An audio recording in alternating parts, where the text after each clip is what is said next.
Here's something I didn't know before my wife had our first baby. We were originally planning on doing a home birth. A lot of complications led us to doing a hospital emergency C-section. Our baby ended up coming out 5 pounds 6 ounces. Because she was so small, under 5 pound 8 ounces, they made us do a car seat test before she's allowed to leave the hospital. Being the person that I am, I was completely against the car seat test from the get-go. But it turned out that that was the only way that she was going to be able to leave the hospital, so we agreed. The car seat test is about an hour and a half long, 90 minutes total, where your baby cannot drop under 90% oxygen or under a 90 beats per minute heart rate. The first car seat test, our baby made it 59 minutes and then dropped oxygen levels. We were obviously devastated, so we did the car seat test the next day. The next day, we did it again, and she dropped again. After 34 minutes, she dropped in her oxygen and she dropped her heart rate significantly. We even got a new car seat, one that's better for preemie type babies, for our third round. During the third car seat test,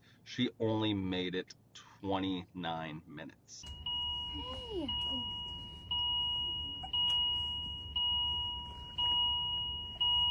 It is the absolute worst thing in the world when you cannot take your baby home.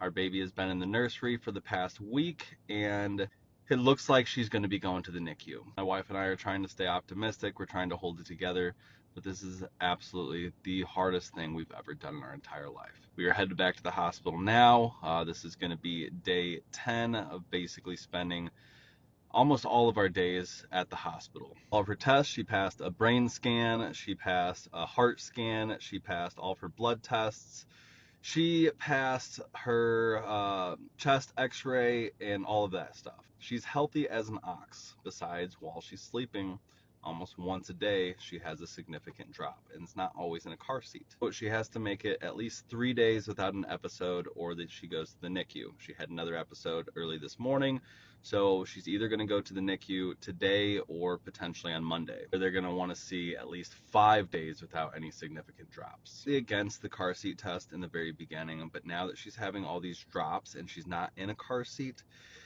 it makes me thank God that we did the car seat test, because if something like this would have happened at our house where we don't have any medical supplies, we're not medical professionals, God only knows what could have happened to her. So this just goes to show that even somebody like me, somebody like my wife, who are both very much so against a lot of Western medicine practices, there is a time and a place for the hospital.